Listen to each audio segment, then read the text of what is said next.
in oil colors. I'm working on the usual 9 by 12 inch cotton canvas that was toned ahead of time with a neutral gray acrylic, approximately number 5 on the value scale. And I just added a little bit of odorless mineral spirits, Gamsol brand. I want to make sure, or Gamsol, which is a gambling brand, but this time I want to make sure that I spread this evenly, because sometimes the mineral spirits tends to eat at the paint, and that's not good. I'm gonna mix up a drawing color with this brush, which is typically, not always, but it's typically cadmium red and ivory black. That's typically the color that I use to draw. So let's see. And that's okay. That's not too bad. For this reference, once again, these are from copyright-free references. Each one of these sketches is no more than 2 hours. Sometimes it's a little more than 2 hours, but 2 hours is about what I'm aiming for. Sometimes it's an hour and a half. So really, these are some fun portrait sketches. Hey, Mark L. Hello, Iran. I decided to go for an angle again this time, just to challenge myself once again. And the head is actually tipped, turned, and tilted. So the ears are a little bit lower relative to what I'm used to. So I'm kind of putting that down first. Shoulders land, I don't know, somewhere about there.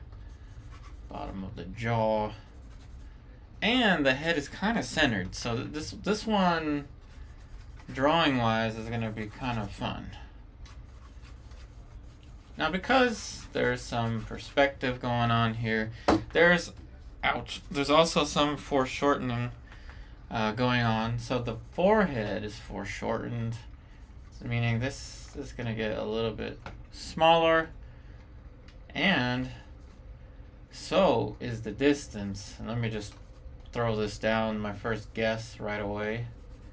This distance from the eyes to the nose is also going to get a little compressed, and we're going to see a little bit more of the jaw, the bottom plane of the jaw.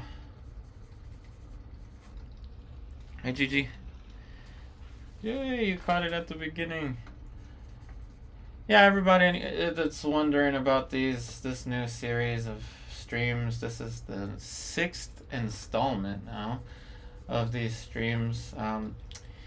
Typically somewhere around 3 o'clock p.m. DC time zone, so Eastern Daylight Time, is when you will find me.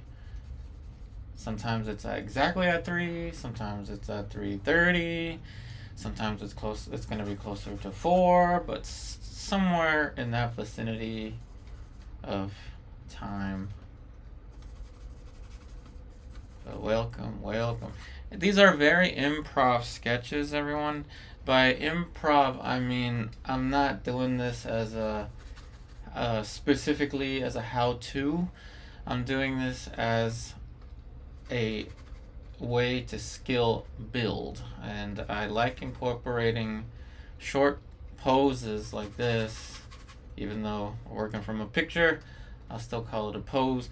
I like working on short poses like this because it allows me to be a little bit loose with the brush. As I was saying before, more passion, more energy, more brushwork. That's kind of excuse me. That's kind of the idea here. More passion, more energy, more brushwork.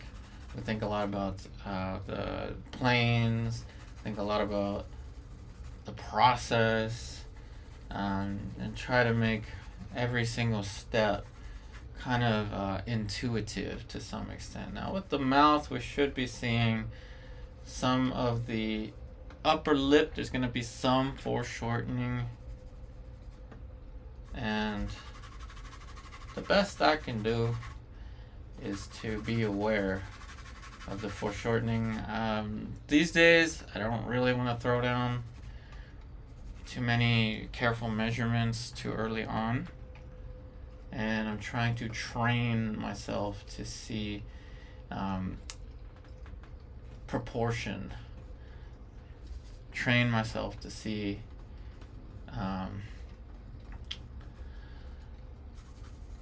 the likeness and all these things that is typically measured.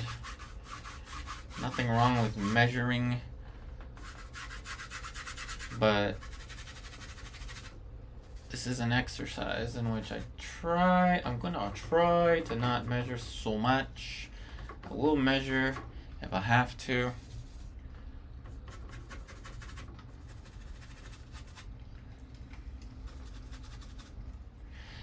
Also, I'm looking up. If you see my hat will be in and out of the frame once in a while, but I'm looking up, so I'm actually looking at my computer screen so I can see what you're seeing. The reason is the camera is moved that way so that I'm not blocking the shot, and so that there's not so much distortion.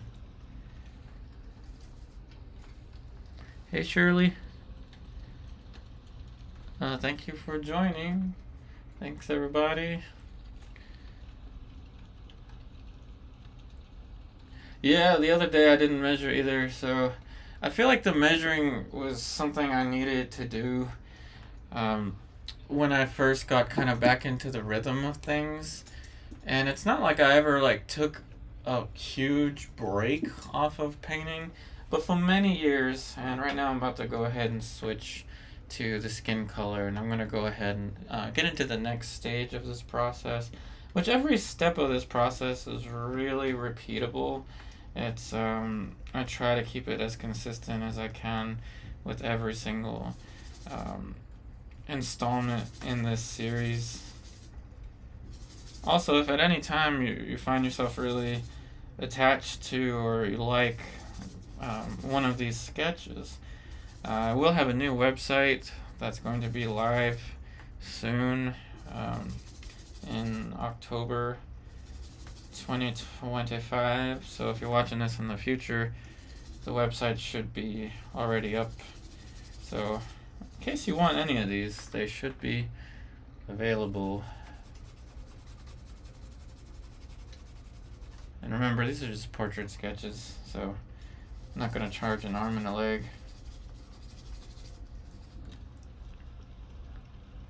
I did get to the painting group. I posted it on Instagram. I know, right? That was a tough day. I mean, not like it wasn't a rough day, but it was a fun, action-packed day. And I made the mistake of bringing my smaller palette, and yeah, it's on Instagram. I went wild with the background and just throwing down shapes of color, trying to kind of get somewhat close to what Nelson Shanks would have done. But yeah, I made it to that group. Oh, thanks, GG. I'm glad it was accurate the other day.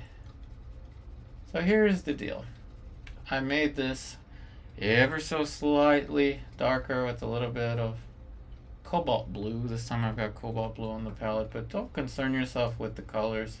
Just focus on the steps. And if you're trying to learn something from this, consider simplifying everything down into just light and shadow. I have selected references like this, copyright-free references, of course, because the light and shadow is really clear.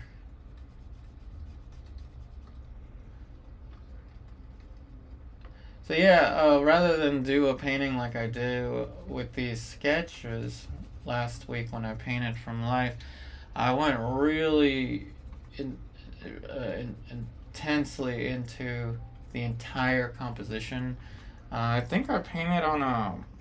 Let me get something now for the shadow. I think I painted on a 20 by 20, which is kind of about what I like to work on, to be honest. It gives me more room to move my arm around.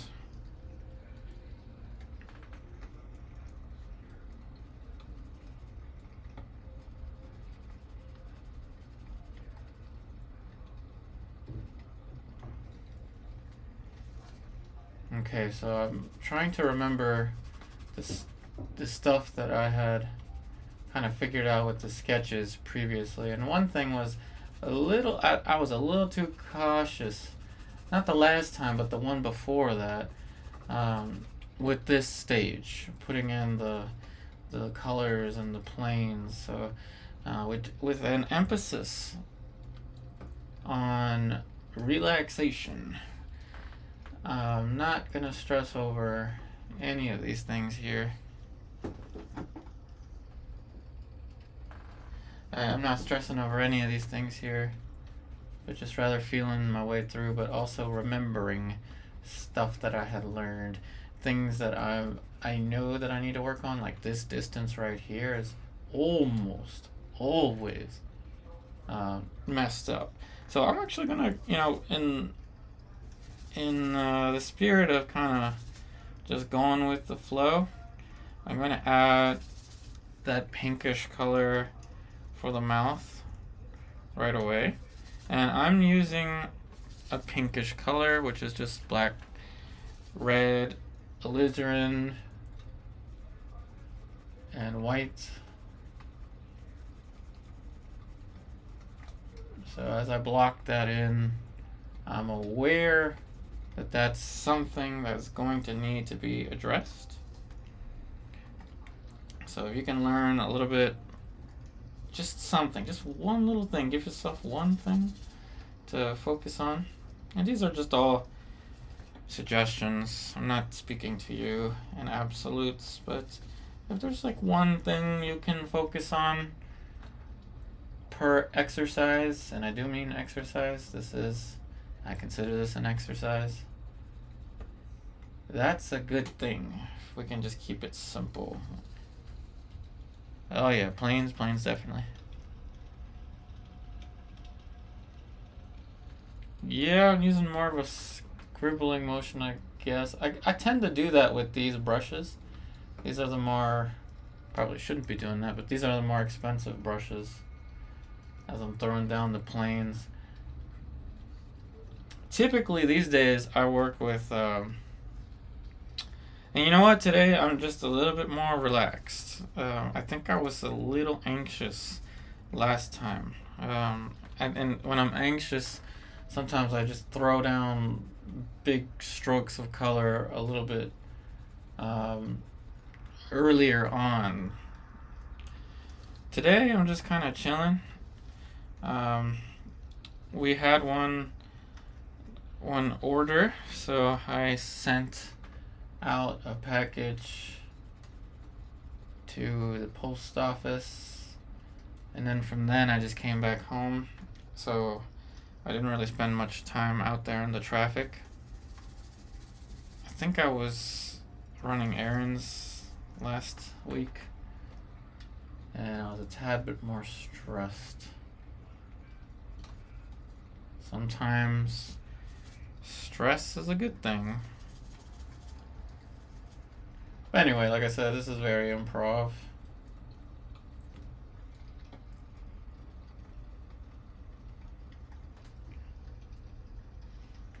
Okay, so I threw that down early because I knew that that's one of those things that I need to focus on. These days I am using a bigger palette, and I've gotten so used to this palette really fast that I tried just for a little bit to paint with my regular palette yesterday, and I could not, I couldn't, I felt almost claustrophobic with the smaller palette. And mind you, I had used it for years.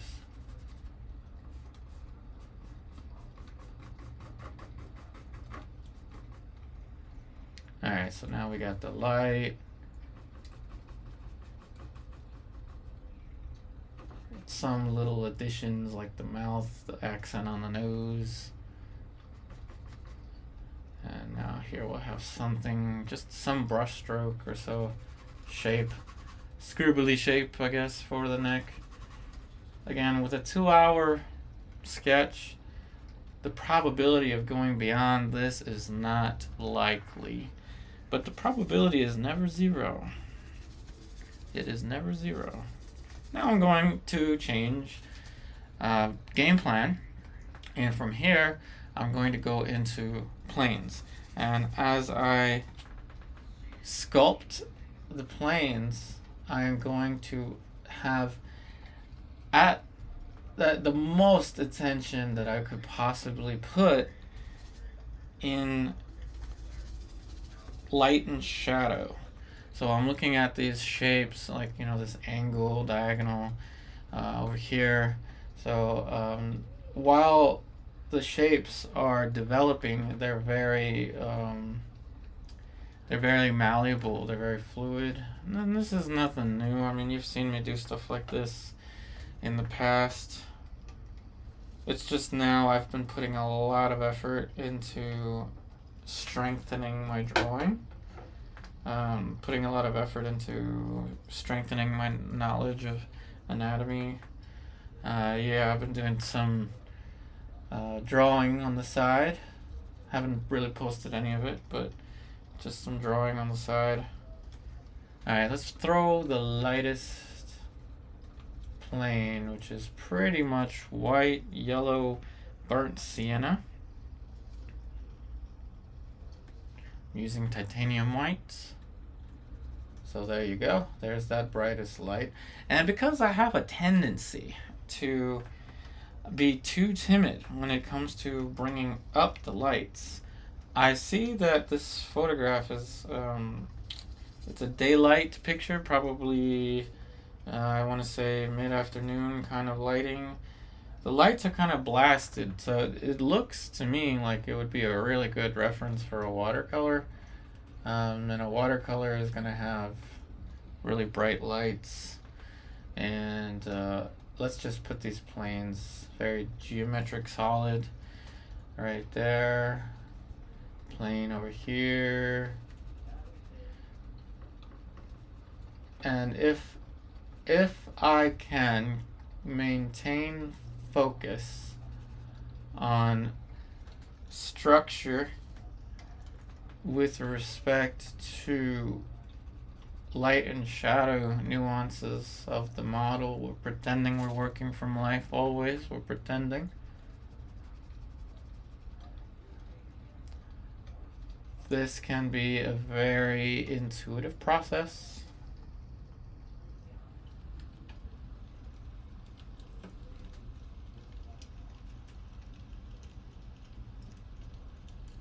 Oh no, it wasn't that I had a hard time with the limited palette. It was just a small palette, like, because my palette is a 12 by 16, my usual palette. Now I'm using a 16 by 20. Because I'm painting every day. In the past, I would give myself a break. I would take the weekends off, for example. I wouldn't paint. Saturday and Sunday, and I would spend a lot of time playing pool. I guess to try to be grounded, like try to have some kind of, I don't know, something else to do. Now I'm not doing that, so I'm in a routine now where it's just like every day. I have 3 painting sessions a day. Morning painting session, meaning I paint as soon as I wake up. By the way, I'm still throwing down the lights. Pushing the lights brighter than I normally do this early on. But anyway, paint early in the morning as soon as I wake up. Usually Hugo is asleep, so I paint until he wakes up. then I take him out, and then I try to either exercise or go do some chores, I guess, groceries or whatever. Then I have my third painting session, which is now. This is my, not my third, my second. And then after wifey comes home and we have dinner, chat or whatever, and she gets ready to go to sleep, I paint for the third and final time of the day. Which is why I like Alkids. Alkids are the best for me right now. If you'll notice, the palette, the top, closer to the edge of the palette, those are all Alkids. The ones that I'm using currently are the ones closer to the skin tones on the palette. And yeah, it's just a lot easier for me to maintain an everyday pace with the Alkids, because I work for maybe about an hour and a half per session, so not that long, right? So an hour and a half per session, and then I move on to another subject. Like I said, these are very improv videos, so feel free to ask me anything else. I'm sure you're probably gonna get bored of hearing me talk about my day. How's your day going?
Hey, tour. Had a lot to do, couldn't paint, no worries. I know the feeling.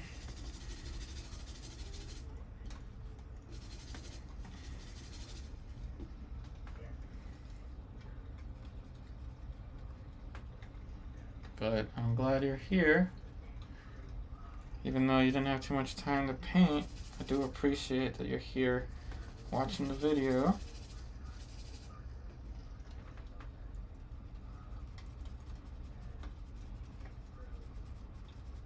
Throw in this little red for the cheeks.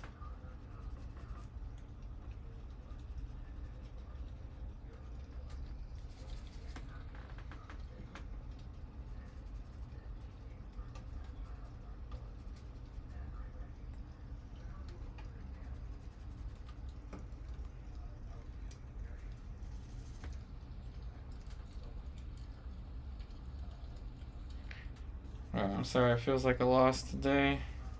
You know, sometimes, even though I do have the time to paint, sometimes I just kind of sit there and I just don't know what I'm gonna paint. You know, like really bad artist block sometimes. So lately, when I feel that way, I I add all kinds of crazy stuff to my paintings. if you check out my Instagram, there's some real funny things that I've added to my paintings. I kind of like that. I get a little bit bored of the status quo paintings. Like I kind of like a little bit of humor in a painting.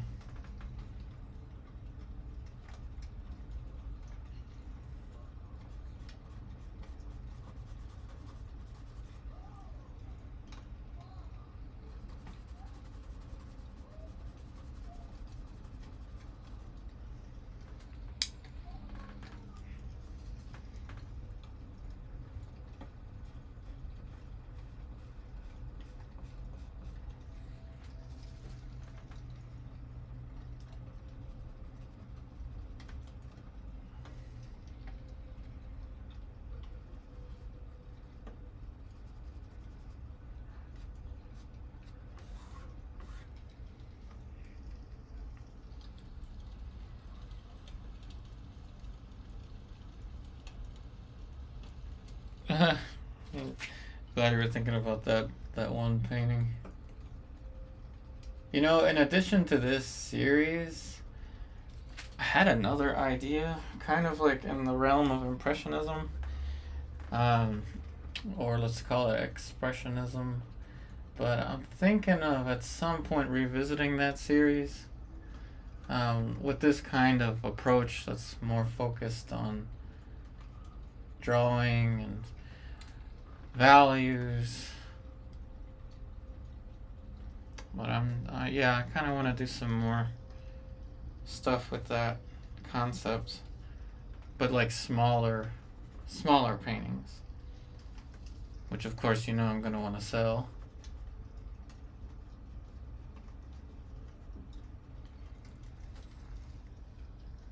Right now it's still just 2 brushes, so really chill, kind of cruising along this one.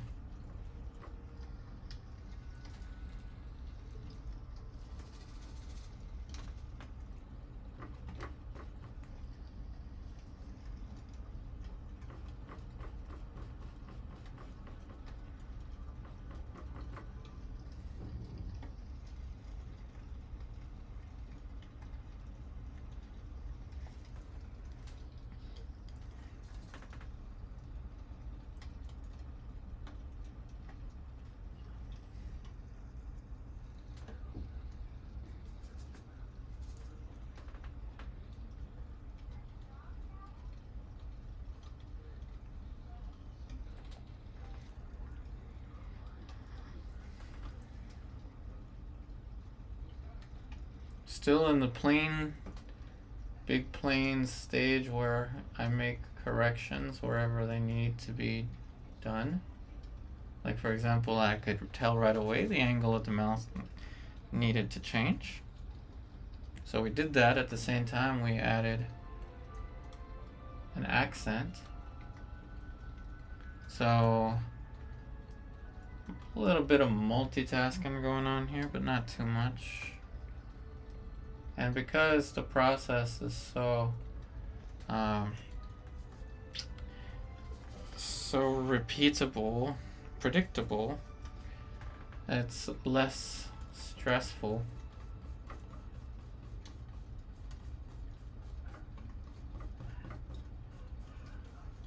While I have the dark value on the brush, I can go ahead and put this dark value in for the hair.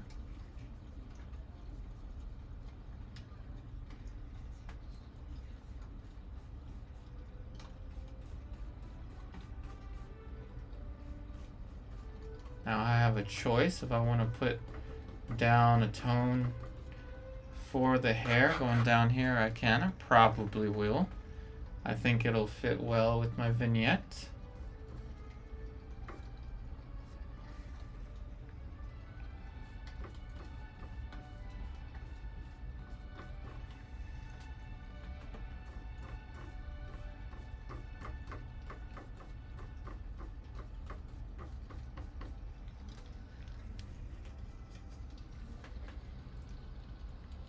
Thank you, Em.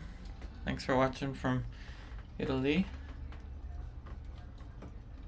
Yeah, everybody. Again, this is a very improv. I keep saying that. It's all about more passion, more energy, more brushwork. But it's also very improv. So, like, there's some times where we can talk about something very specific. Like, someone asked me about how to align the eyes properly or something like that. I could talk about technique. I could talk about color. I could talk about um, I don't know, anything painting related. And again, I this is mainly a training exercise for me to skill build, but at the same time, I like using this live stream format because it adds a little bit of pressure. Not a lot, but it adds some pressure, um, as if I'm painting from life.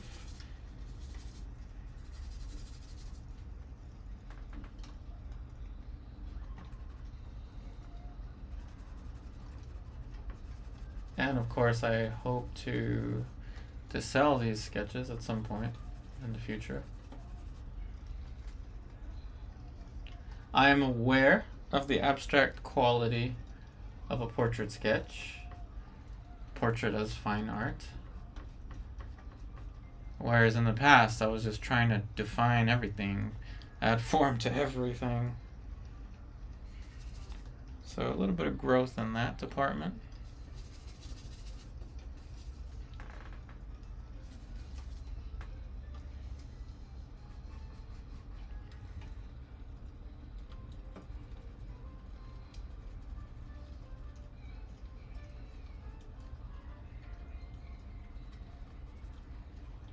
With this technique, I'm going to utilize the tone of the canvas wherever I can.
Now you can really tell the perspective, which is not something I usually do. I don't usually paint this kind of perspective, which is dangerous with these photographs because they overdo perspective, and I'm pretty sure there's some photographic distortion that I need to be a little bit cautious of.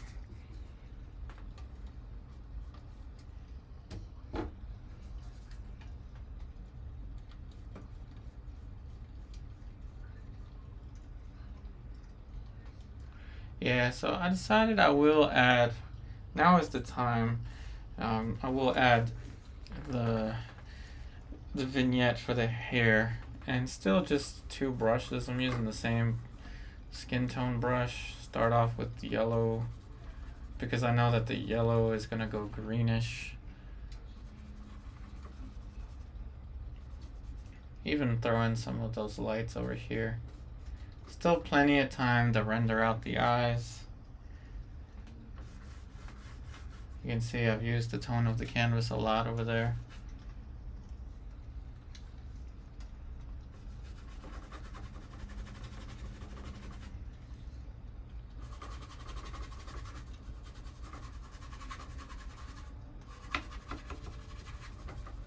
Some of the skin tone from the brush actually did some work for me, so that's nice.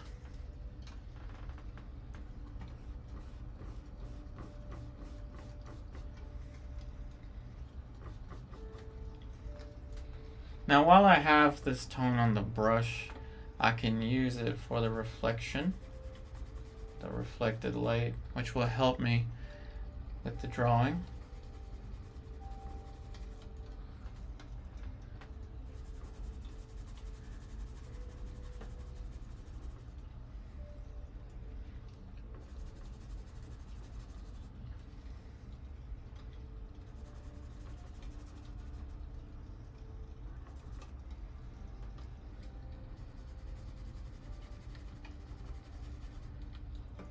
More pressure makes this a little brighter.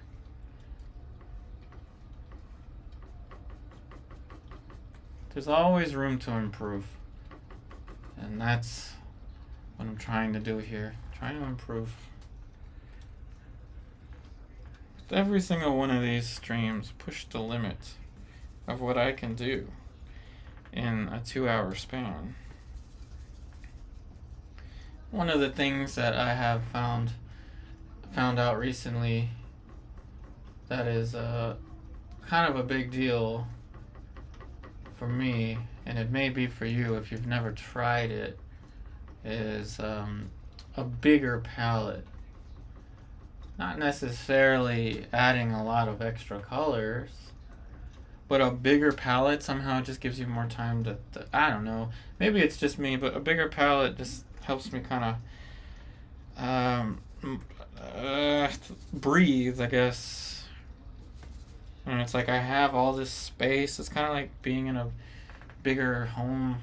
You just have all this space to just, do whatever you want.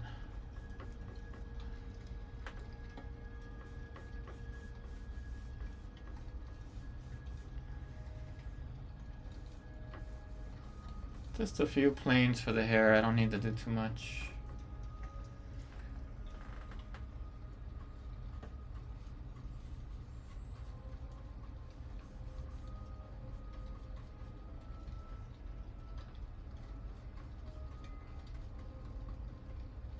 And in the same token,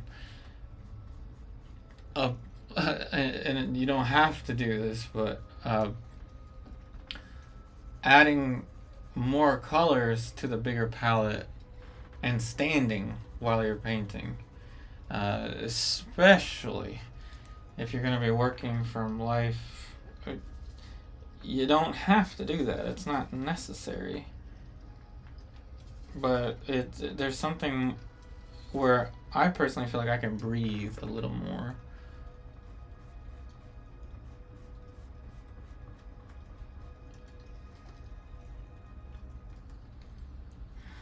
Hey, Jonas.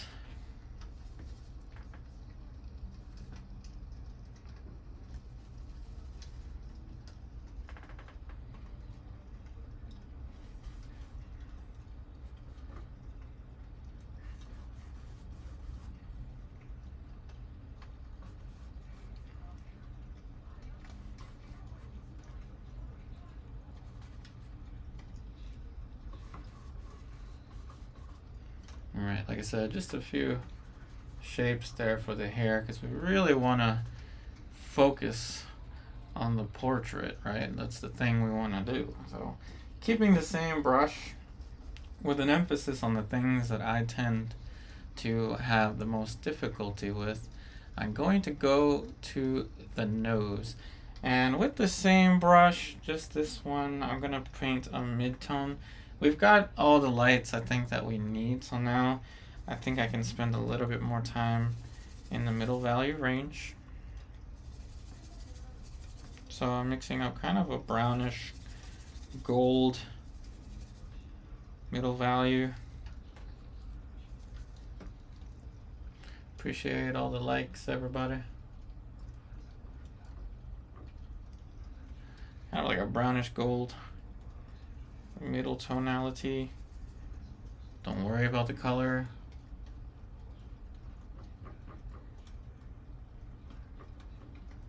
More passion, more energy, more brushwork. Just keep that brush moving.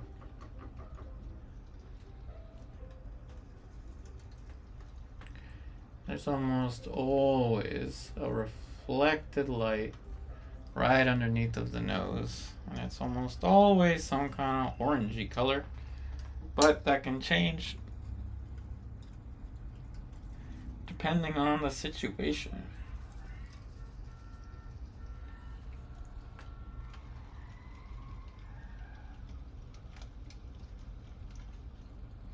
Yeah, Jonas, timed portraits once a week is good. Twice a week is good. Just do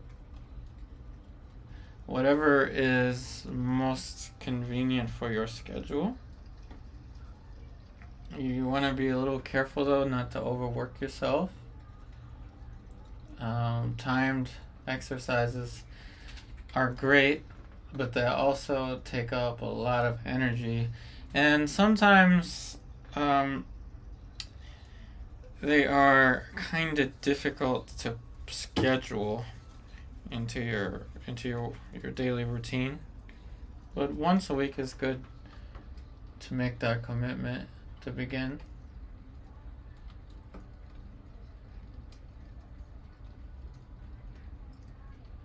Yeah, I wish that portrait group in Lorton had long poses every week. I mean, even if it's only one, like 1 3-hour session, which is not a lot for me, but at least it's better than having to wait a month. So if you can find a group like that, that's even better.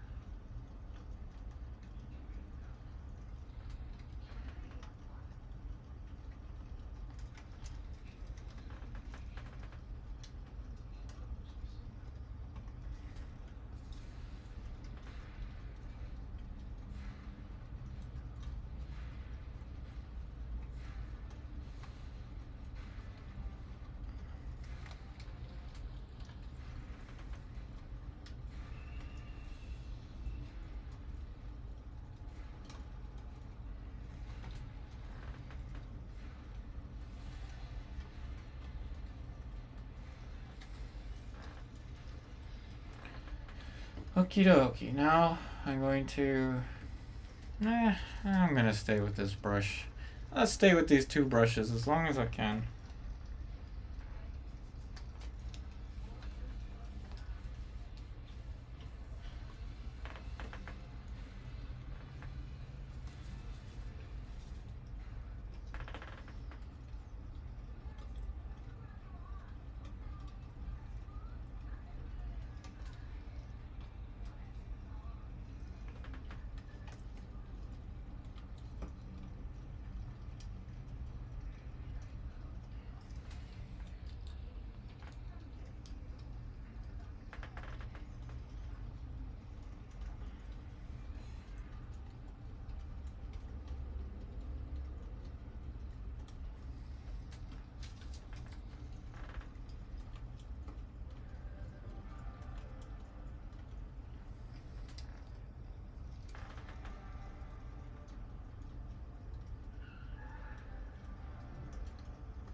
Alright, I will have to use a smaller brush as much as I don't want to.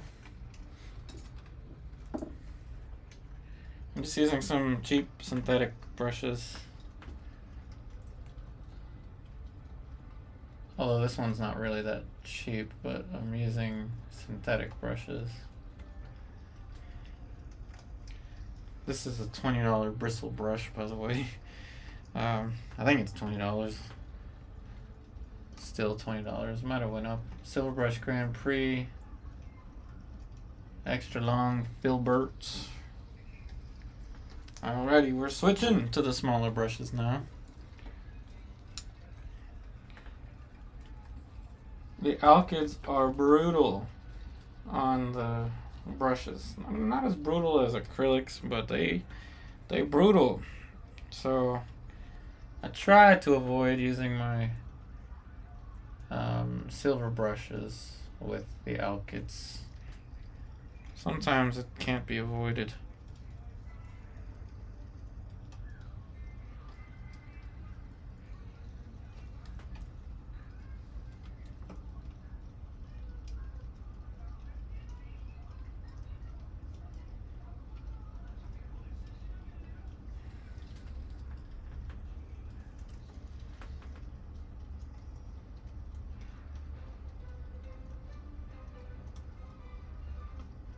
if you can maintain the mindset of like, what would I be doing if this was a pencil drawing, that's good.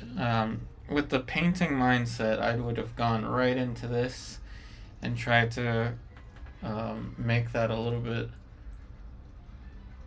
smoother, because with color things tend to look a little bit the awkwardness tends to be a little bit harsher with color than with pencil. But with pencil I would probably focus right here, right now, at this stage.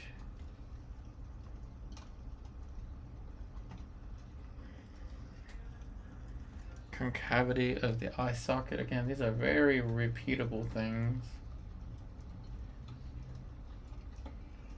Once you've seen it on one person, you'll see it on everybody else. We're really not that different. However, we must pay attention to what the differences are.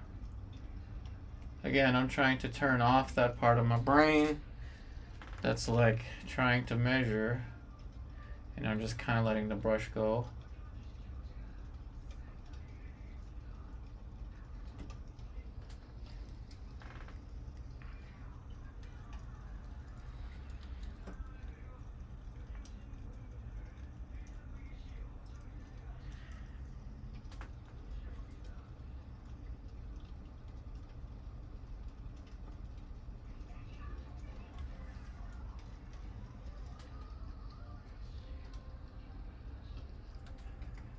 Hey, Brian Ross. Portraits are very hard to do. I agree, and I would say the best thing to do with portraits is to do pencil drawings. Light and shadow of Rembrandt's, or a good one is John William Waterhouse.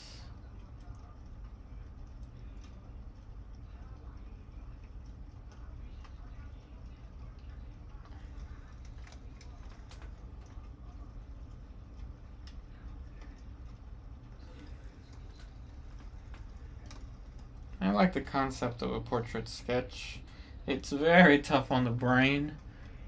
It does become, analytical in a certain sense, but if you're too analytical, it'll show. Yeah, drawing. Did I say pencil painting? I don't know. I might have. I've been known to say that. Yeah, drawing. But this is drawing as well. It's drawing with color.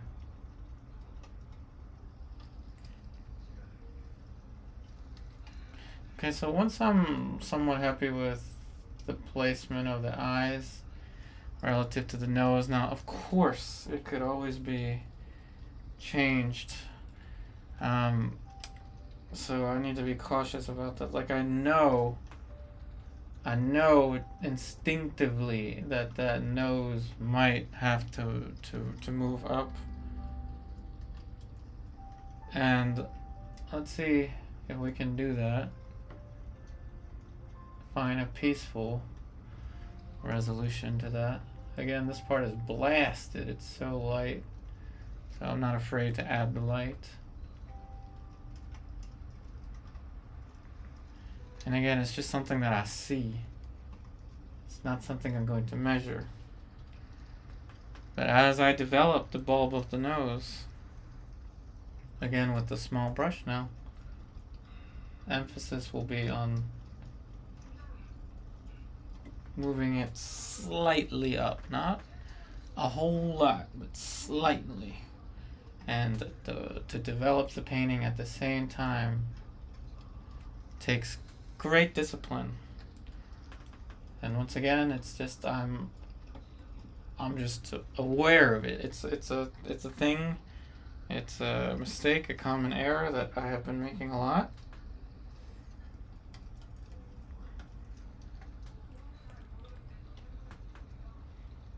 Sometimes the nose has to be transplanted. That's funny. Yeah, that's a good one. But see, this is the part of the process that I'm trying to I'm trying to normalize it, like normalize letting corrections be part of the process. Like, I knew as soon as I was going to go into the planes of the eyes, I knew that there would be things that I didn't see. And I would change them once I could see them. But to know to look for them is the thing. It's the key. The key is to know to look for them.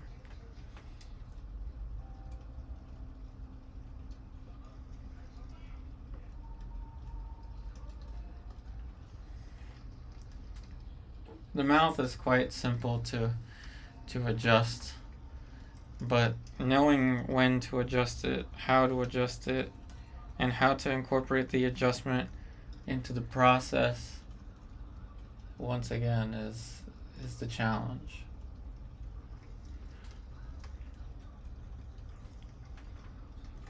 The ears can be developed, and they can also be moved slightly as well as part of the process. And we can do this all within an hour? Yeah, we can. But within an hour would not be able to do everything with the background. That wouldn't be possible. And yet still maintain an emphasis on the form.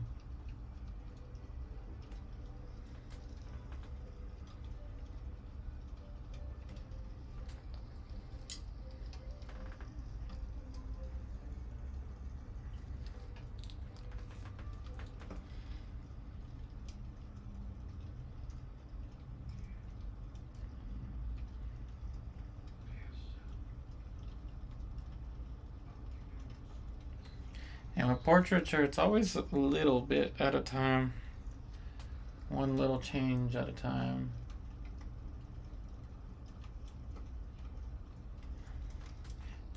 And this is what makes portrait especially difficult, is it involves a very meticulous drawing. So I might be right there now, like right there. It looks more accurate to me. And as I do this, I want to also be able to develop the face.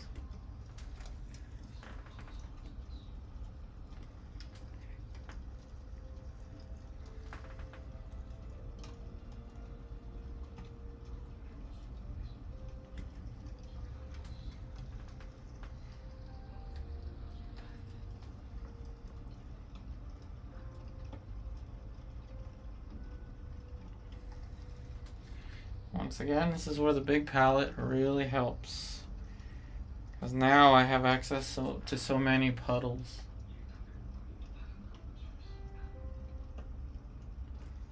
And it does some of the work for me.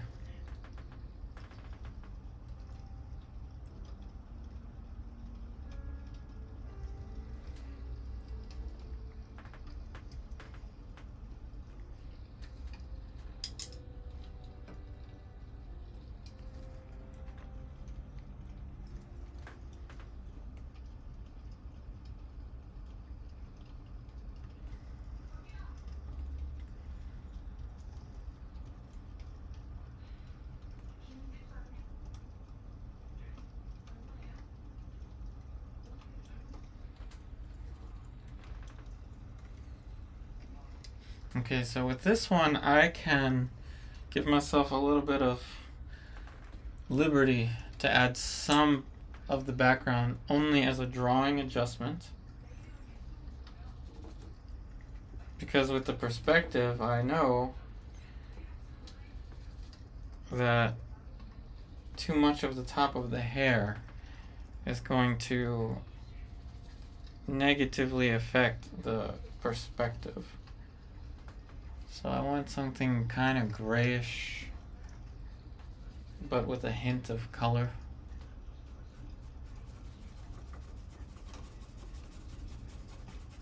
Like that, that'll work. Be careful though with this, because you can get all caught up in the aesthetic. Like, wow, the background, that really changed everything. And it can become kind of emotional because it feels better to have the background. Gotta have some discipline to say that's not part of the exercise here.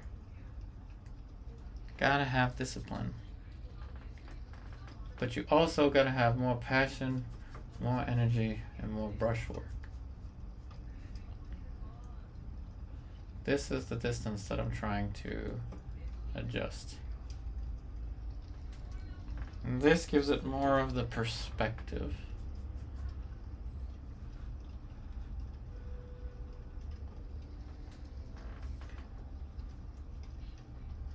But don't get caught up with the aesthetic.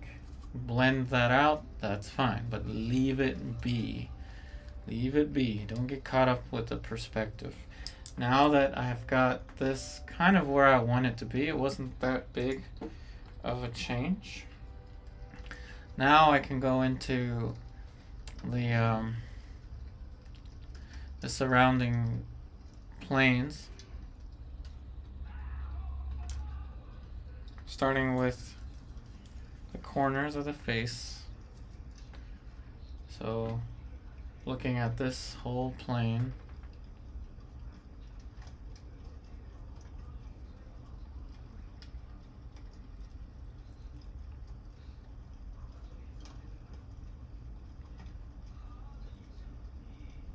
looking at the side of the face now, trying to follow the contour. And this is how I'll walk my way towards the jaw. Looking at the contour, I see that this is a little less out there.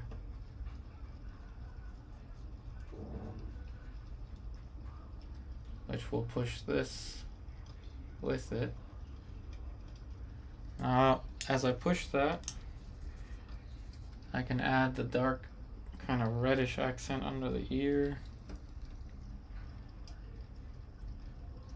Focusing on trying to keep one task at a time.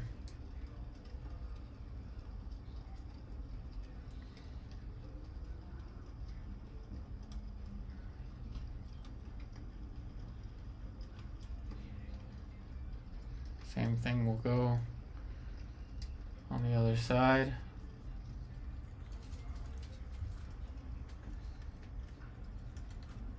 Yeah, it is kind of a difficult drawing because of the perspective. But looking at it in terms of shapes makes it a little bit more manageable.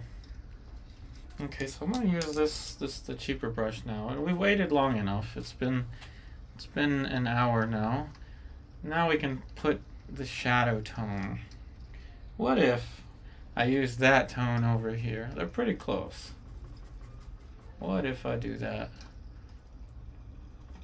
They're pretty good, pretty close. Obviously too light, but that was a nice little cheat code. Now I can just darken it slightly.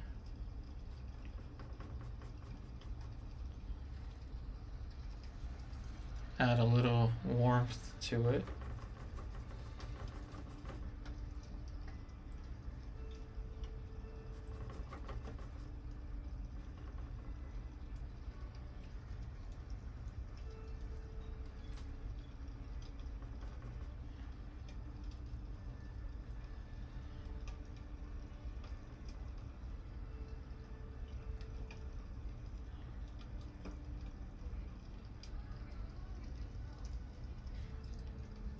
Now we've got that reddish, dark reddish, dark light here.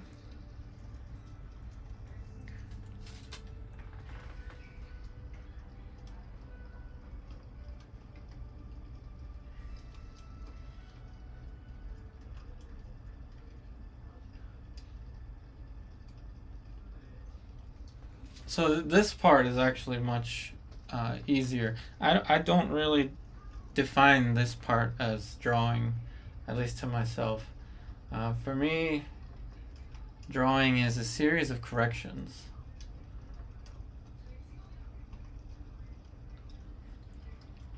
And this part is pretty much just adding the filling in the missing information. But technically it's all drawing, I guess.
Okay, now we'll go back to the light brush. Once again, this is where it takes discipline. And I'm gonna go back to the light and shadow, or I guess back to the light. Now it could be that the forehead could have a simple correction. Could be just a tad bit more narrow up here.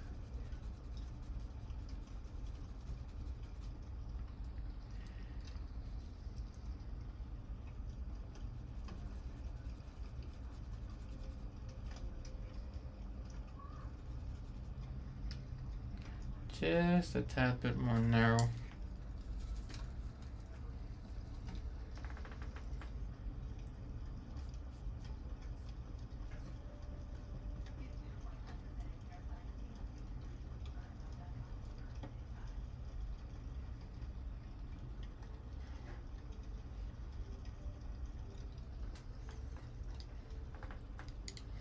Though you don't see it, I definitely see it on my end. It's got a glare.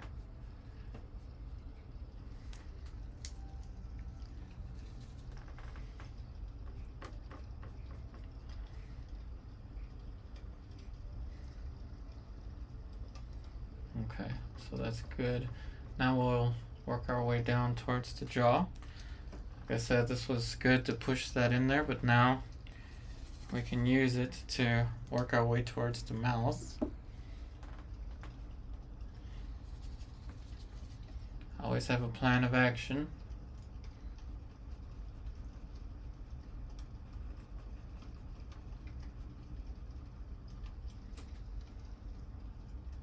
So once again, I'm focusing on the things that I would be looking for if this were a pencil drawing. A little bit of width over here.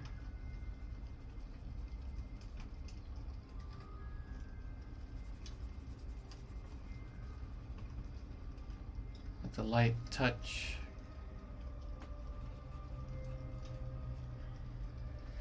Okay. So I just added a tad bit more width to that. Let's go in with a slight reflection.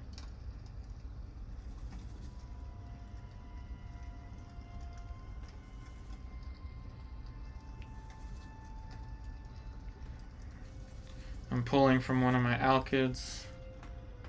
It's a phthalo green.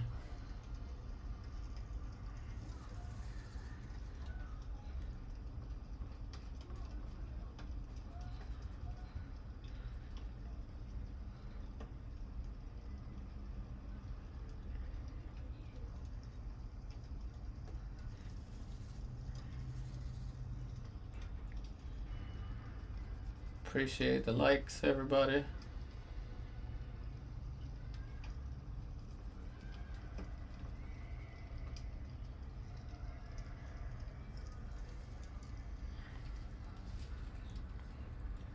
Oh yeah, we haven't even made it to the mouth yet. Putting a little bit more structure on the side of the face so I can walk my way up to the mouth. And then once I get to the mouth, I will lower the eyebrows slightly and shrink the eyes a little bit. Then bring up the lights, which will probably take us towards the end of the hour that we have left, I think. But I want to work around here first before I get too caught up on the lips and yes, the philtrum.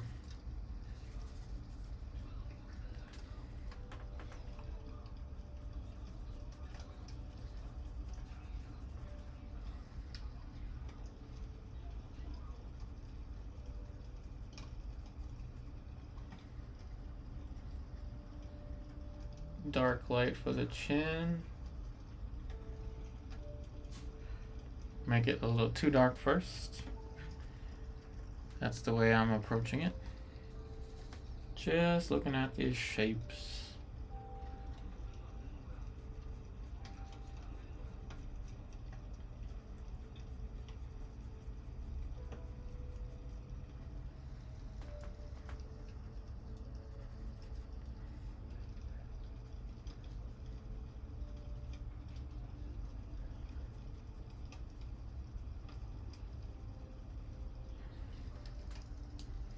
Just so I can get that reflection underneath of the chin.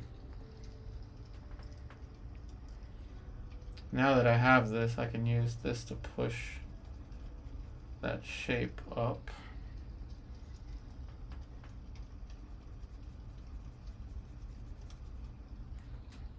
I'm gonna go back to this brush.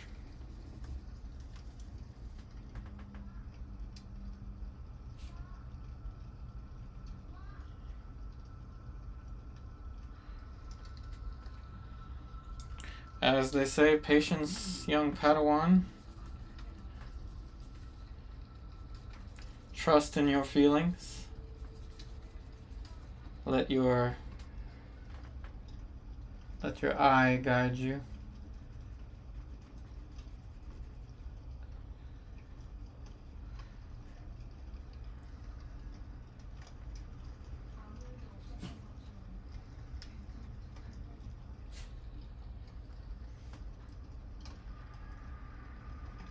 Once again, this distance looks all right to me. Added a little bit more blue for that shape on the chin, just because it feels like it needs some color. Make sure that the chin is good. Now we will move this up, which will impact the ears, of course. This is why I like to focus on the nose. I went straight to the nose, locked that in place, then worked everything around it.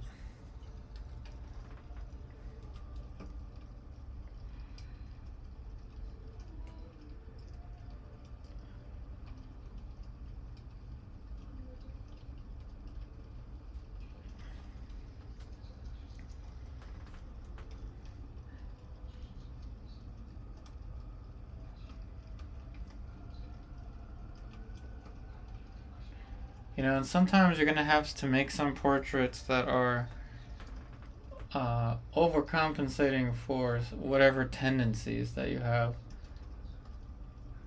in order to kind of balance it out. As opposed to just simply tracing it or measuring it.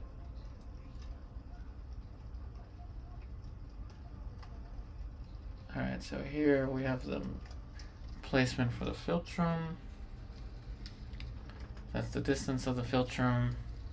While we have this, let's This is an easy change. Curvature for this nostril. Looking at how close the nostrils are, you can see that that was a little bit wide.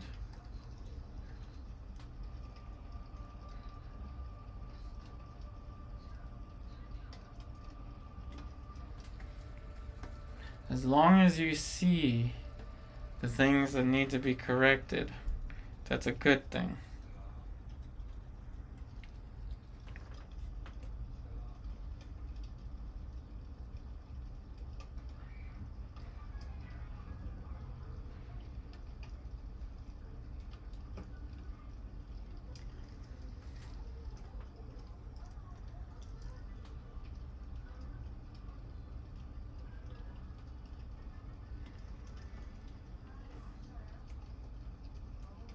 It's my first little guess for the edge of the mouse, but it looks like it has to move up again.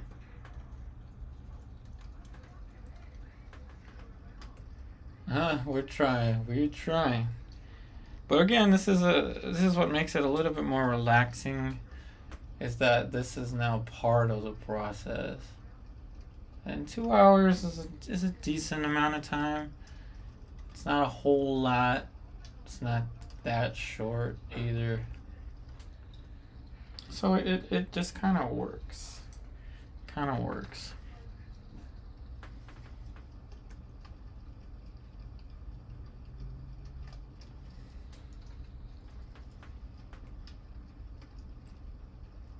Paying attention to the thickness of the lips rather than the placement at the moment. If I have to move it again, then I have to move it again. It's okay. All part of the process.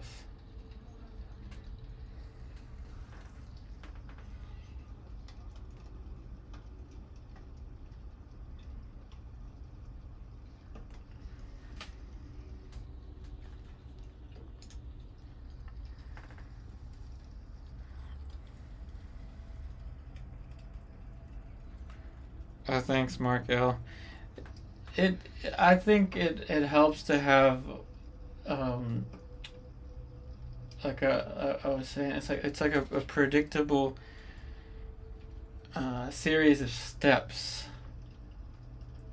and also to know what the tendencies are, what your tendencies are, because sometimes your tendencies, and this is just my thoughts, but sometimes our tendencies are things that we can't see. Or things that just we haven't wanted to work on, things that we have not dealt with. And just knowing what they are gives you something to look for. So for example, I almost always make, and I know that I still have to cut into that, I almost always make that too wide because I have a wide nose.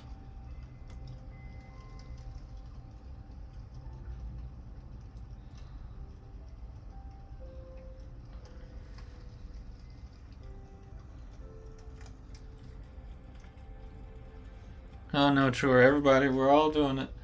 We're all changing things up here and there. Now, some techniques, like the old master Bouguereau kind of way of doing it, is get the drawing perfect and then build in transparent layers of color. Yeah, that's one way to do it, and if that's more relaxing for you, then do it. That's one exercise. That's one method out of hundreds. And it's important to find what works for you. Drawing is a series of corrections. My teacher John DeMartin would tell me that, and his teacher would tell him that before him. Before he would say it, his teacher would say it to him. A drawing is a series of corrections. So if you find that you're moving something, if you find that you're correcting something, you're drawing. This is why drawing kind of feels like math sometimes, and this is why some people don't like drawing. This is why some people don't like portraiture. It feels a little bit like math. We're using kind of, it feels like we're using the same part of our brain, the problem solving part of our brain. But don't let that deter you. It gets better.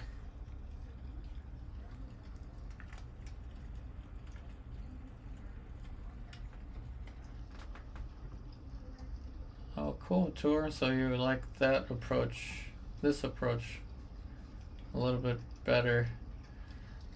I do like this approach a little better than carefully measuring everything myself. But I have done the other way, where we draw everything, make sure everything is just right. And you know, the funny thing is, right above me, I've got a Bouguereau study that I did just that. I made sure that the drawing was as perfect as it could be, and then I glazed it. I did like a greenish glaze, and now it's ready for the rendering. And at this point, I don't even want to look at it. Like, I'm just like done with it. Like, maybe I'll work on you next year. You know, it's a personality thing. I don't think I have that much patience or ability to focus like that. I don't think I do.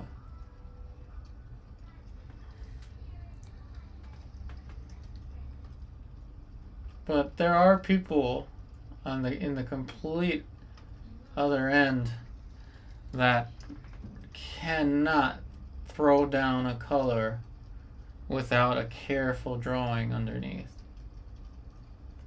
And that's okay. All about balance.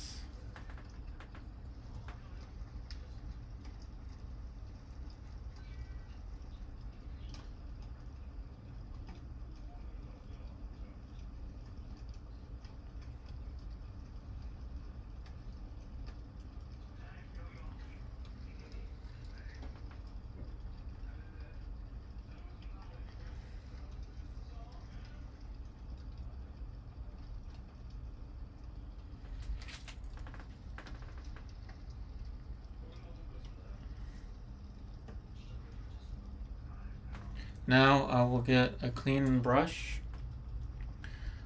and use it as a blending brush just to move certain things without needing to add paint. This is that brush.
Now we can add some of the highlight on the lip. Now that I don't think it's gonna need to move anymore.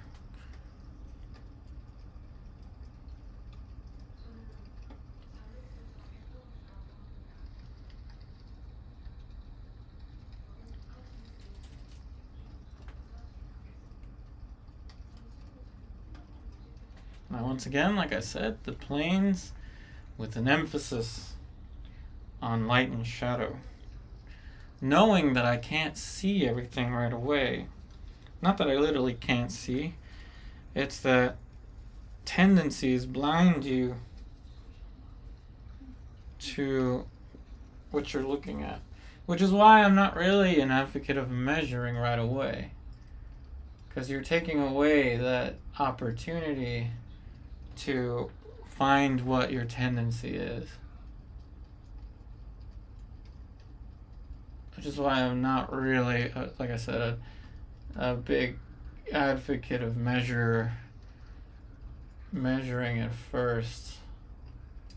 It would make sense if this was like a marble sculpture, right? Like if this was a marble sculpture, and then yeah, you want to measure twice, cut once, because you can't carve back into it. This is something different. This is very fluid. It's very elastic. It has properties of which, in my opinion, the best paintings of all time have a certain looseness to them, yet balanced with drawing. Now, obviously, I don't want her head to look like it's chopped off, so I'm gonna break character a little bit and kind of just design this a little.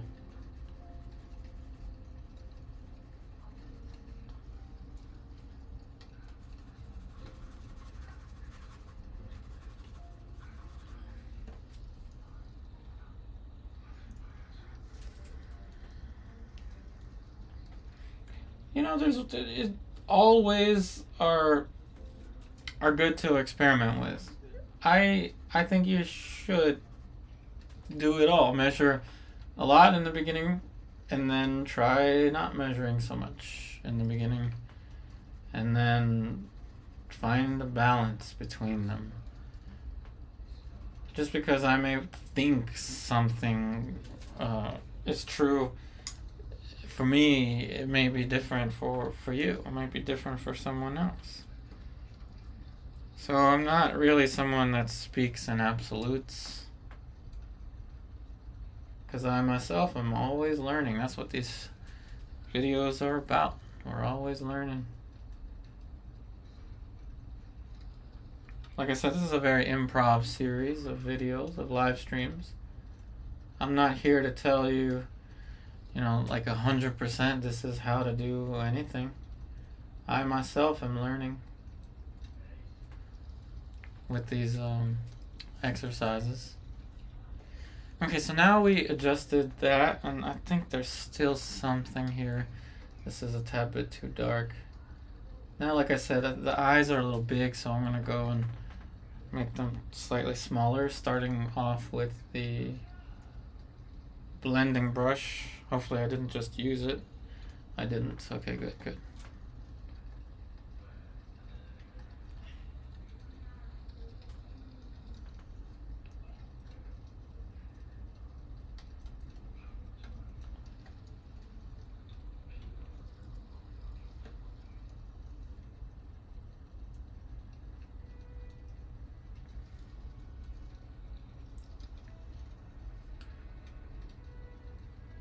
Y'all, I am never, ever here to speak to you in absolutes. Yeah, and I don't think art should be like that. I think there should always be something extra to it. It shouldn't be all just pure math.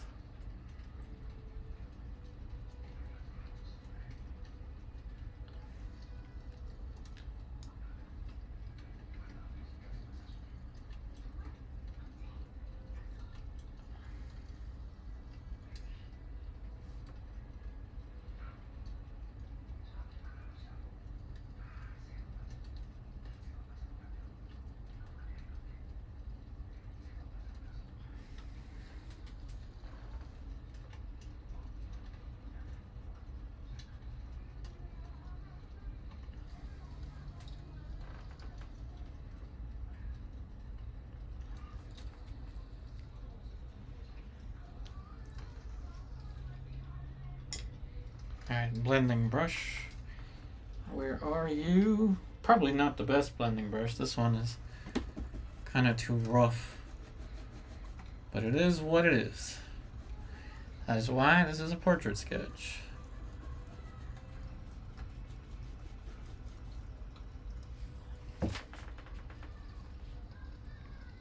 Starting off with the eyebrows, I think the eyebrows do need to lower, and this one needs to angle more.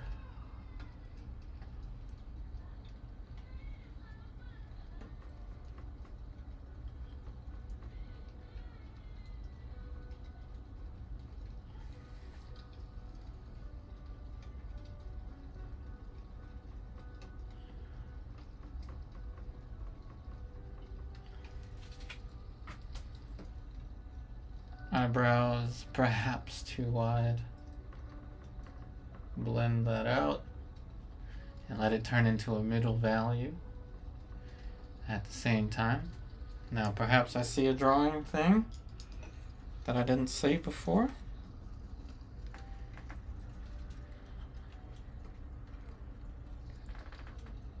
Oh yeah, proportional divider. Yeah, and that's what makes it kind of, difficult, is having like a point of reference to measure one thing to adjust another one. If one thing moves in your measurement, then it can throw everything off. That's what can happen with that.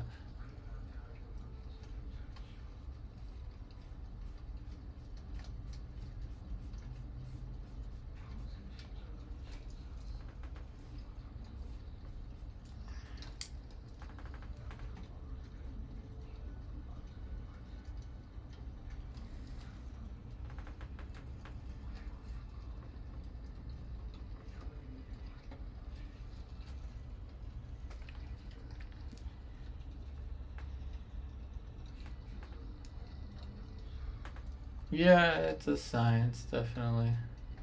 But we don't want it to be too, at least I think we don't want it to be too overly scientific. It's a balance. Life is a balance. Painting is a balance. Doing our taxes is a balance. It's all a balance, isn't it?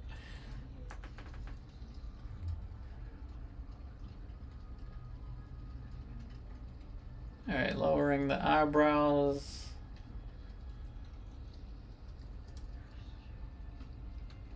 This is the stage where I am cautious of generalities. If I make things overly generic, that's something I need to watch out for.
Just cut a little bit into the corner of the eye. Leaving these points though won't change those.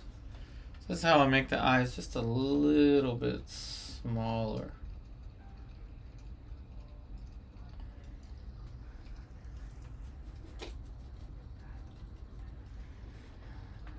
Not a lot. I mean, that's probably it too.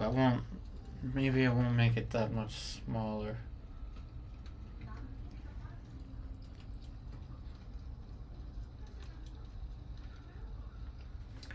So don't worry, don't concern yourself too much about the edge, especially around the eyebrows.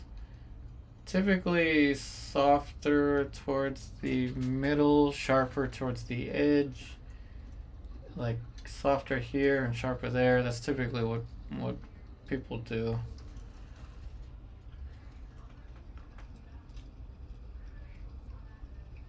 But every situation is unique. You might have a model that has tattooed their eyebrows, and that's always going to be a sharp edge.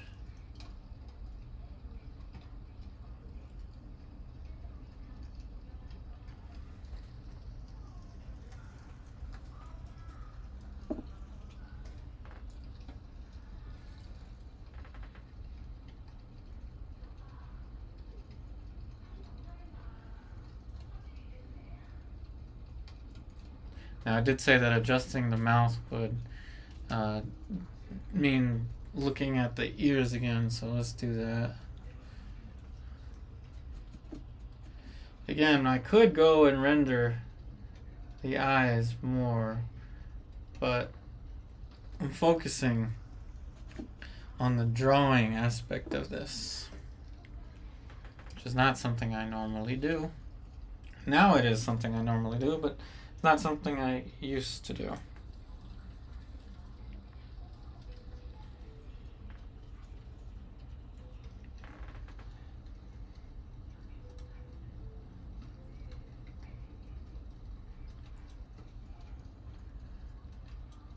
In the last painting, I was much more loose, a little bit more free with it because, frankly, the drawing was a lot easier. The hair was covering a great portion of the face, so the drawing was really not as bad, not as tough. But it is tougher with this one.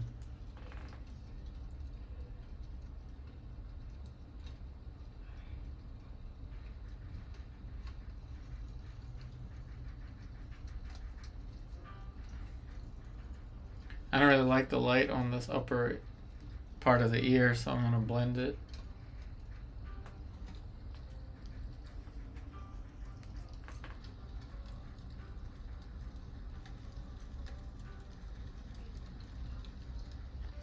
Yeah, under the chin, it's definitely a little bit flatter.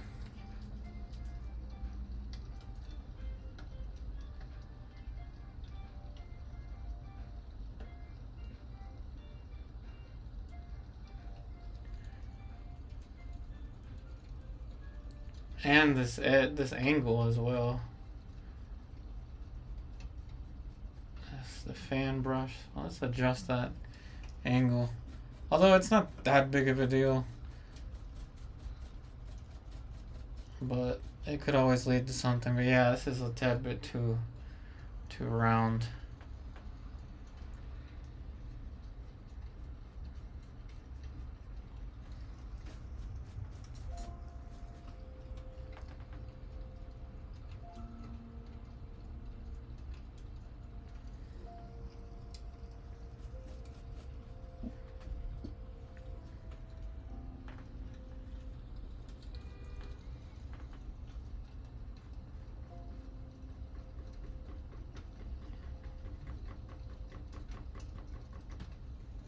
Something more like that.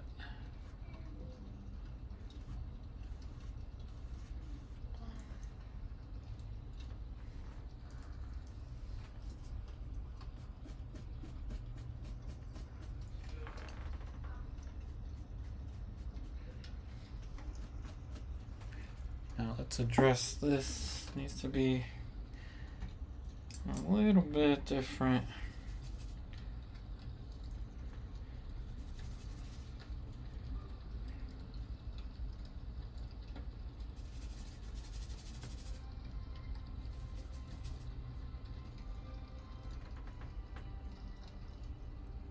Appreciate all the likes, everybody. Yeah, see, this is flatter on the model.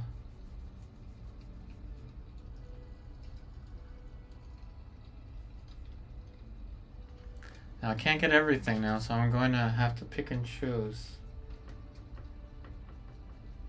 So I'm going to choose to adjust this edge here. I just use either Unsplash or Pixabay, and as much as I prefer to work from the old masters, there's not as much variety with the old masters. So I choose an image based on, first I choose it based on light and shadow. If it has really good light and shadow, then I will consider it. Then I look for perspective.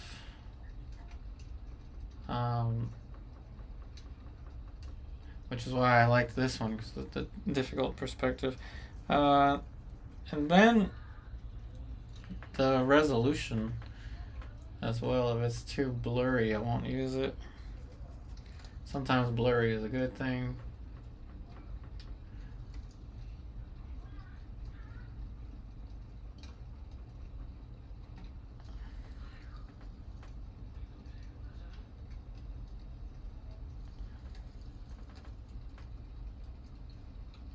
But that's pretty much it. Just light and shadow, perspective, and resolution.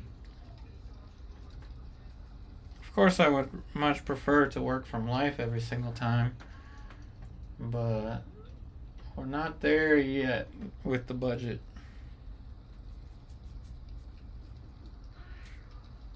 Hey, Angus, no worries. Been teaching all evening. Oh, wow.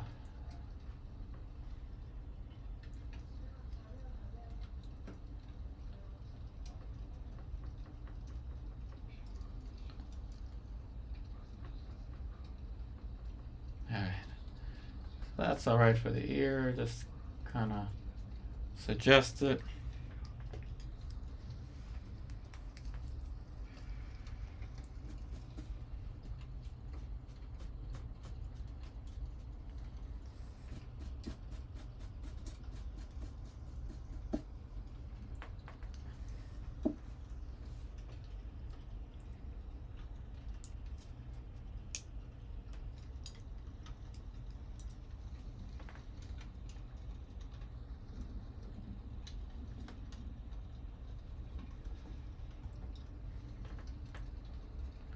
Now, as much as I want to blast the light like the reference did, I'm going to add a slight bit of curvature that's not in the reference.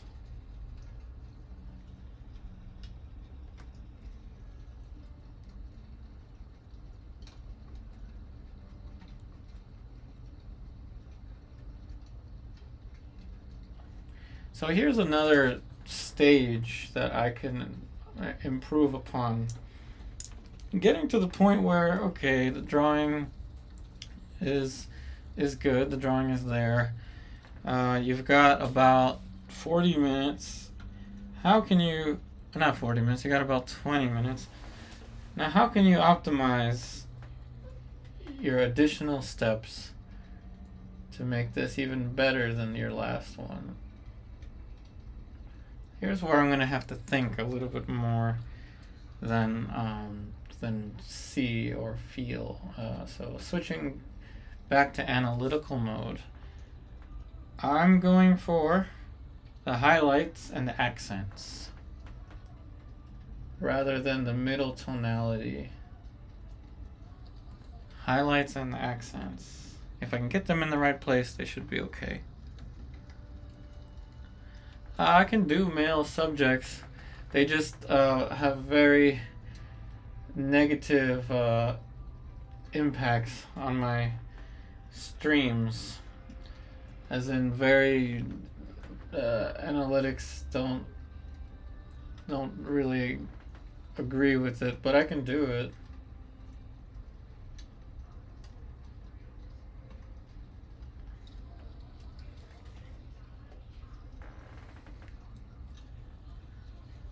Yeah, it's just all analytics.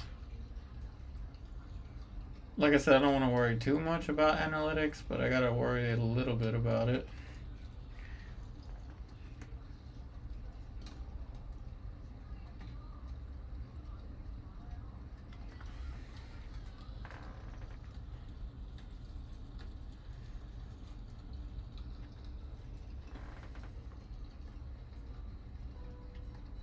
Okay, working my way towards the accents. That's the goal.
In the painting sense, not analytical.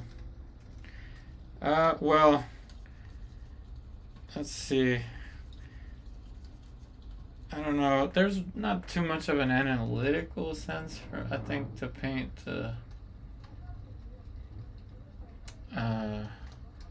What were we talking about? Like painting. Were we talking about the subject of the like male or female or what steps? 'Cause I'm trying to emphasize the accents and the highlights a little bit here, but yeah. So the question that I kind of asked myself was, at this stage of the stream, or this stage of this study, what could I do better? And I think it's almost always the highlights and the accents. But working my way up towards the highlights and the accents is, it's a little bit more important. Like, I know there's a highlight here, so I'm walking my way up towards it. Analytical in the sense that, like, I'm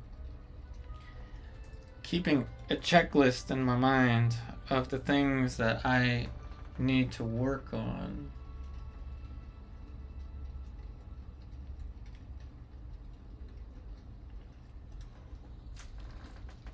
These are the things that a teacher would point out, but this is how we self-teach.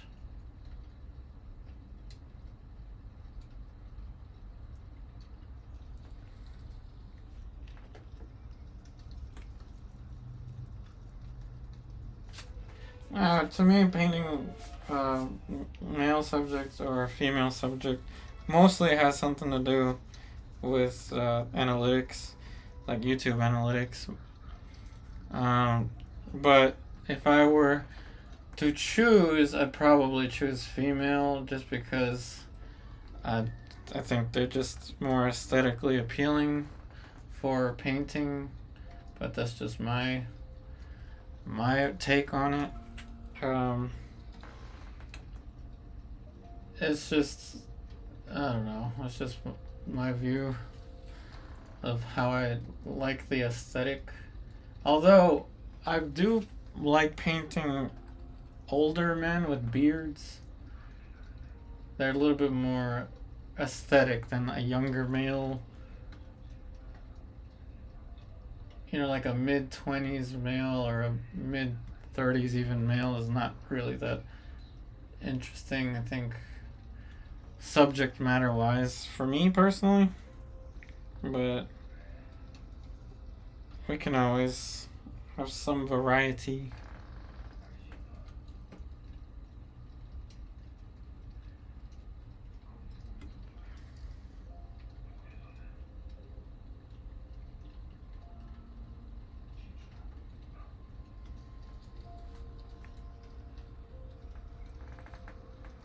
Yeah, a lot of character in the face. I had one reference in mind of older male that I was going to paint today, but I lost the link. I don't know. It's on, I think it's on Pixabay. I have to look for that reference.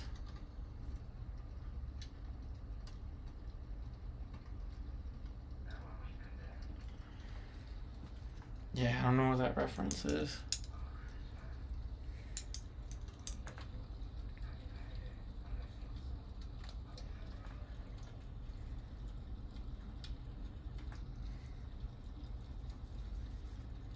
But you know, that's just my aesthetic. Everyone has different preferences.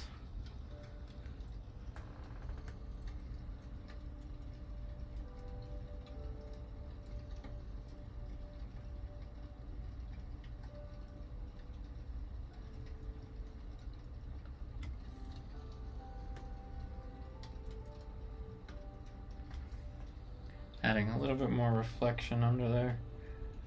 I did say accents, but I guess I'm not sticking with what I said. I am actually. I'm trying to add more emphasis on the accent. The dark accent for the nose. A sea captain, yeah. Oh yeah. It's a good idea.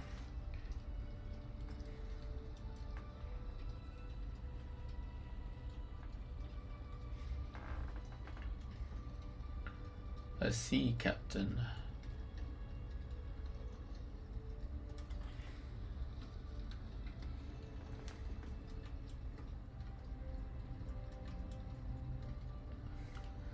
Who lives in a pineapple under the sea?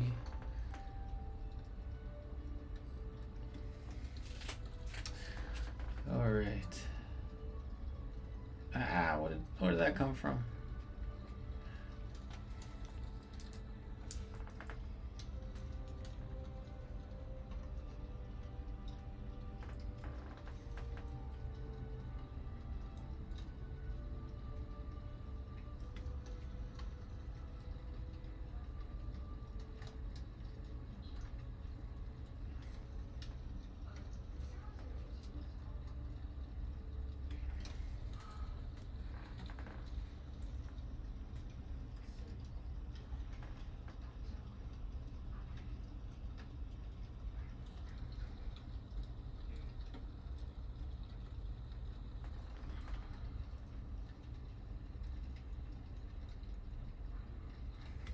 Oh, the SpongeBob music. My bad, I'm just trolling my own stream.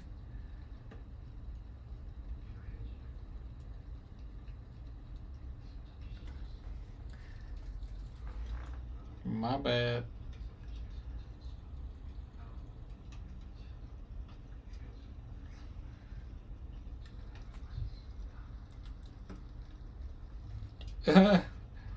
Yeah. Good old SpongeBob.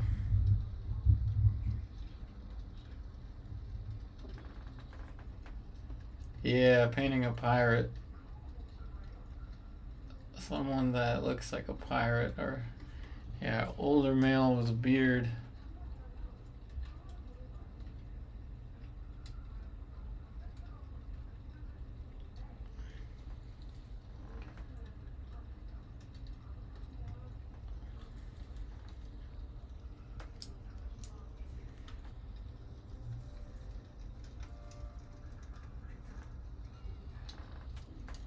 The final 10 minutes. But you see, that was kind of plenty of time, I guess. We fixed the drawing somewhat. We got the perspective. We worked on some of the tendencies that I have. Problem solving was crucial, but not to the point where we had to dwell on it.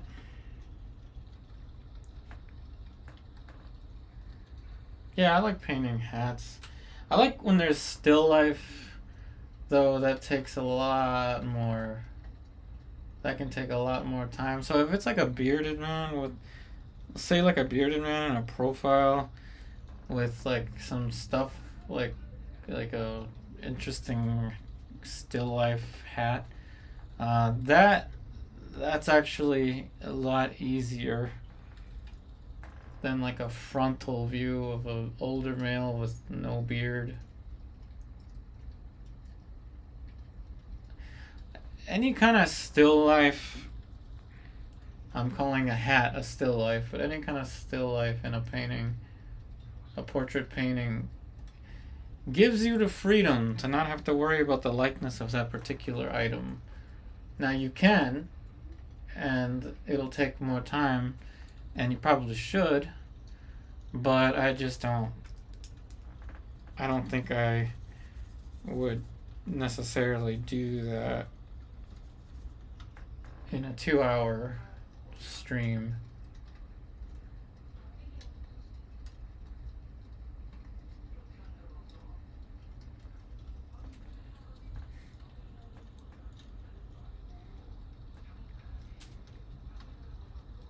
The Duke of Wellington was fascinated with pineapples. See, that is a fact I will not forget. That's kind of interesting.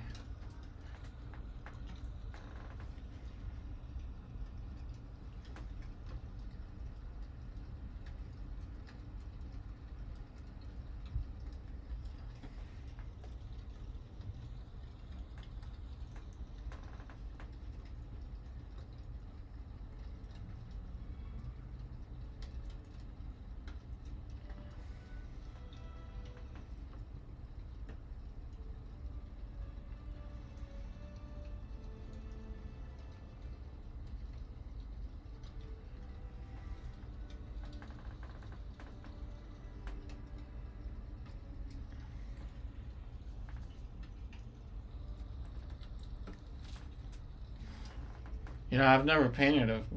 I don't think I've ever painted a pineapple. Maybe I have. I might have even painted one on YouTube and I just don't remember. Um, but yeah, I like pineapples. The acidity of them was a little too much for me, I think.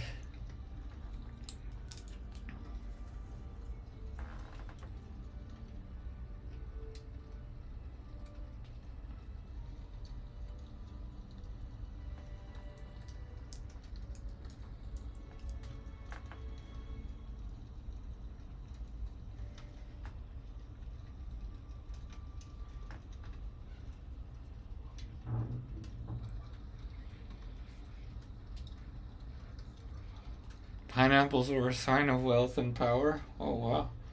Maybe they were tough to acquire.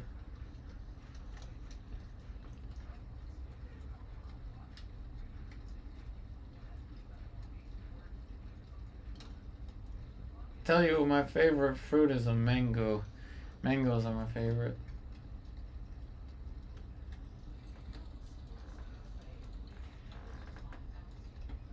Like if I was on death row and my last meal, I could choose any last meal. It'd probably be something like like an unlimited tray of mangoes. I did say these streams are really improv, didn't I?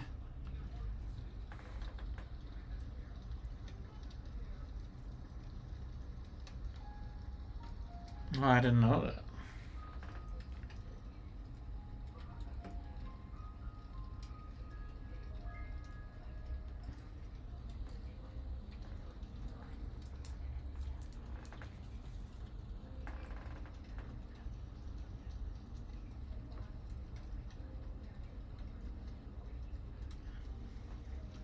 She has earrings. What the heck? Last minute. Well, I had the earrings. Happy little earrings.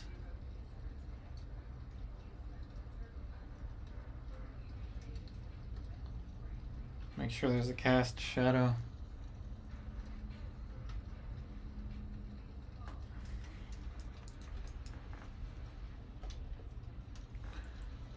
I'll use the Phthalo green.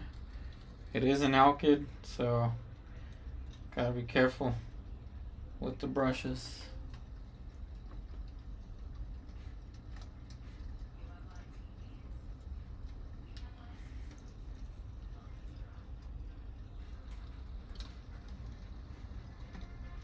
Oh, they're difficult to grow in the UK, I didn't know.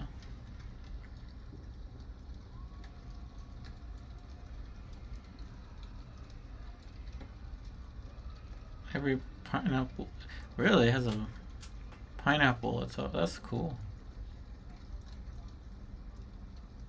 Wow. This is so much pineapple stuff I've never known.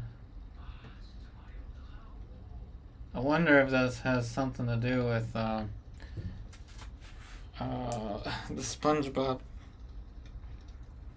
It might have something to do with it. Gave her a happy little earring. I think it needs a friend.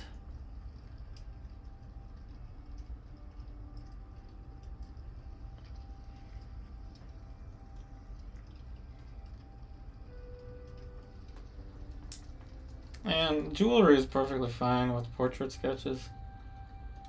It actually kind of adds to the aesthetic.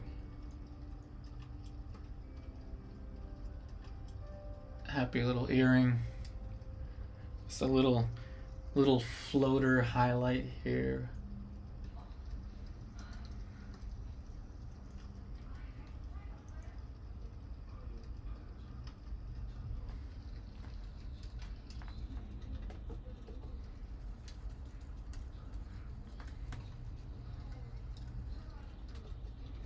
Didn't know that pineapple symbolizes hospitality and welcome. All these things I didn't know about pineapples. I had no clue.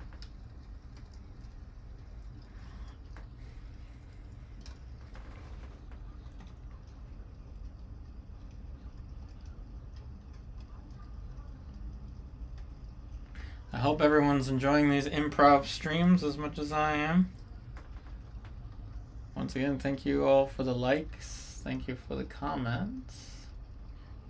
The comments and the likes, they really help with the analytics on these videos.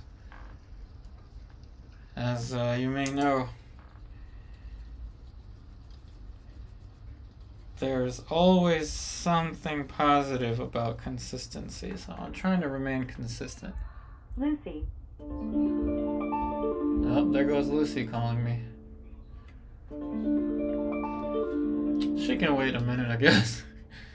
Oh man, here it comes, y'all. Alright, let me put this last highlight, and I'm gonna sign it. Last little accent here. We'll sign it, and then I gotta run, y'all. I gotta run in case I don't want to get in trouble. I missed Lucy's call. I gotta be careful or else she's gonna throw a pineapple at me. So let's do this. Let's sign it, and this will be available for purchase for anybody interested in the future. So let's drop a signature right over here.